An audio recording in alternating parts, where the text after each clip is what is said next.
So, I read book number 10 out of my 10 books in 10 weeks challenge, and this week's book was Search for Joseph Tully by William H. Hallahan. Um, so, I'm gonna try and not spoil the story too much.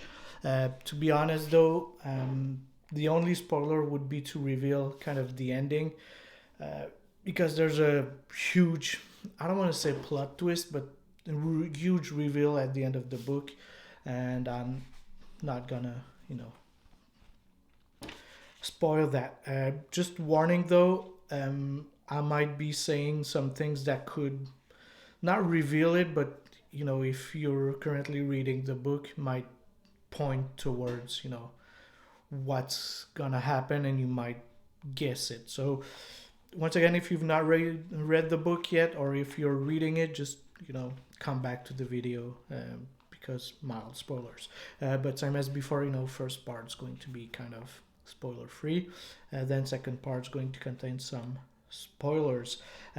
So mainly the book is it's three different stories that intertwine, but not really. They're only at the end of the book where the three stories come together. So the book starts off in the Middle Ages, in Rome. There's I don't want to say murder. It looks like it's a ritual, like a sacrifice or something. Two-person are killed actually, and then it ends. It just that two people are killed, and then we move on to the second story, which is about Peter Richardson. So it's mainly about him. The book is mainly focusing on that guy. He's living in an apartment complex that's being demolished. So he needs to find a new place to stay, essentially, and he's having paranormal experiences in the building that's to be destroyed. So a lot of people are asking him to go to seances, have his tarot, have a reading of tarot cards and stuff like that. And the third story is about a guy named Mr. Wilson. I don't think we know his first name. I think we only know his last name. So Mr. Wilson, is doing a genealogy work to find what happened to the Tully family, mainly Joseph Tully in the early 1800s. And that's the three stories. And as I said, they're not really connected to each other. We only learn, like, at the end why these three stories are connected, actually. So some things that I really enjoyed about the book, I liked how it starts with the two-person being decapitated, and it automatically jumps to a building being demolished. So it's kind of parallel between, like, the demolition of buildings and human decapitation. So we're decapitating buildings, we're decapitating, like, history, stuff like that, because the first part was in the Middle Ages, and history being murdered, quote unquote. So I really enjoyed that.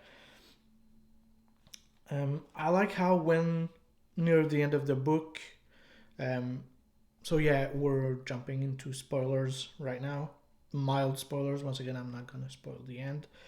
But I like when the building is empty, like everybody leaves, only Richardson is left in the building, but he's feeling as if people are still there because the memory of them is kept within the building. So I kind of like that concept. I really enjoyed that. He kind of point towards that in the book. Um, so yeah, as I said earlier, I like how throughout the book, it's about the destruction of history. We're trying to erase the past, murder history, and stuff like that. I very enjoyed that within the book.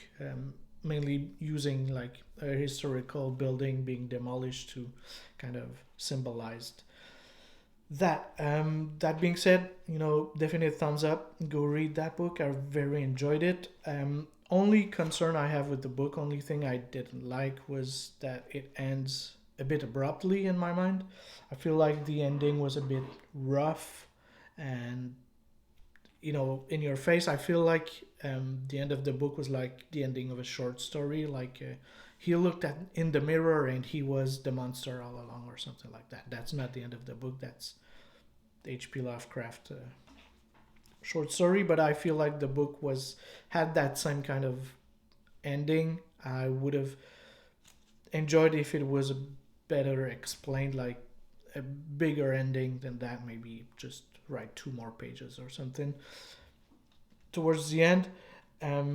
Mainly because there's this huge reveal, like at the end of the book, and it just ends like that, and you're like, okay, I get what he meant to do, like having a big impact, but I would really enjoy like knowing how, not necessarily how the story ends, but developing a little bit more on that reveal actually.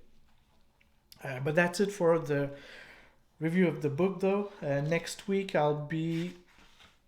next week is going to be the last video for the challenge. I'm going to rank the 10 books that I've just read and do a little challenge review, so my thoughts on the challenge that I did. So that's it for me, guys. Thank you for watching. Peace out.